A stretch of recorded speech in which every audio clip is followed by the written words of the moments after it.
आज हम आपको बताने जा रहे हैं एक ऐसे ऐतिहासिक युद्ध के बारे में जो 40 सिखों और 10 लाख मुगलों के बीच हुआ था। जो युद्ध इतिहास में चमकौर के युद्ध के नाम से जाना जाता है। इस युद्ध के बारे में जानना हम सबके लिए इसलिए जरूरी है क्योंकि हमारे स्कूलों की ऐतिहासिक किताबों में इन शौर्य गाथाओं का जिक्र नहीं मिलता। दिल्ली से कश्मीर तक और कश्मीर से लाहौर तक औरंगजेब का ही कब्जा था, लेकिन अभी भी उसका एक सपना अधूरा था कि किसी भी हालत में सिखों के 10वें गुरु श्री गुरु गोविंद सिंह जी उनको शरण आए और वह उनका धर्म परिवर्तन भी करवाना चाहता था। लेकिन उसकी लाख कोशिशों के बावजूद भी गुरुदेव ने उसकी अधीनता स्वीकार नहीं की थी।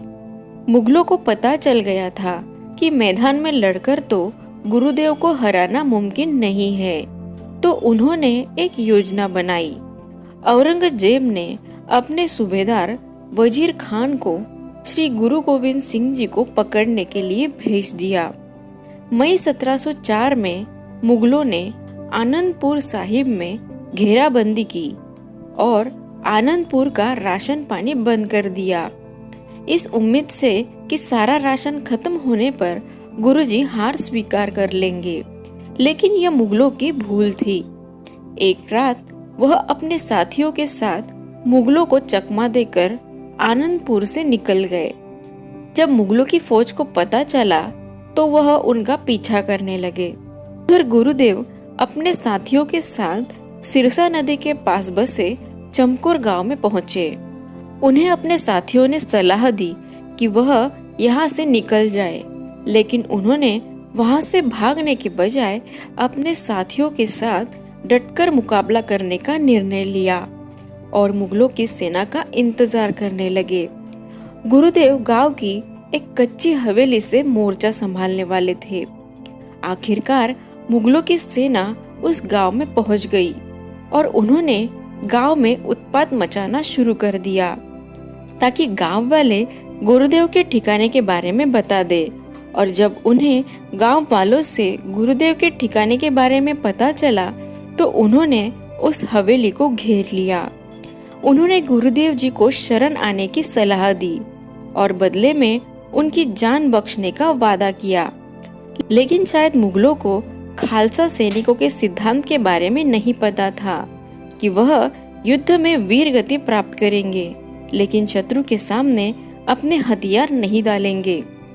22 दिसंबर 1704 में वह ऐतिहासिक युद्ध शुरू हुआ, जिसमें एक तरफ 10 लाख मुगल थे और दूसरी तरफ 40 जाबाज सिपाही। गुरुदेव को साथियों ने अपने 2 साहिबजादे यानी बेटों को लेकर निकलने की सलाह दी, पर इस पर गुरुदेव ने कहा, सिर्फ 2 ही नहीं, तुम सब लोग मेरे साहबजादे हो। ये सुनकर उनके साथियों को आश्चर्य हुआ और ऊर्जा भी मिली। गुरुजी की रणनीति के तहत उन्होंने अपने 5-5 साथियों की टुकड़ी बनाकर दुश्मनों की तरफ भेजना शुरू कर दिया। सिख सिपाहियों ने दुश्मन की सेना के छक्के छुड़ाए और सैकड़ों मुगल सैनिकों को काटना शुरू कर दिया।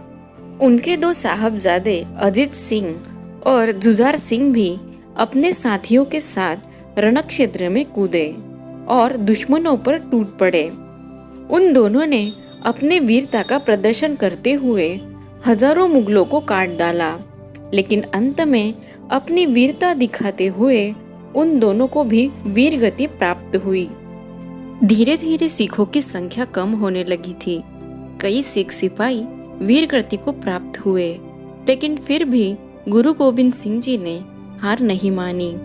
गुरुदेव अपने बचे हुए सिपाहियों के साथ बड़ी ही चालाकी से वहां से निकल गए और मुगलों के हाथ नहीं आए।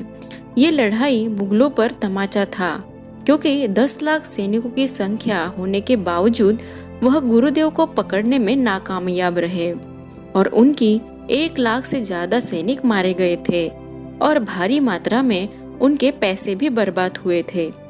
इस युद्ध को लड़कर गुरुजी ने अपनी ली हुई सौगंध को साबित कर दिखाया। ये युद्ध सिखों की वीरता और उनके अपने धर्म के प्रति कितनी आस्था है यह दर्शाता है।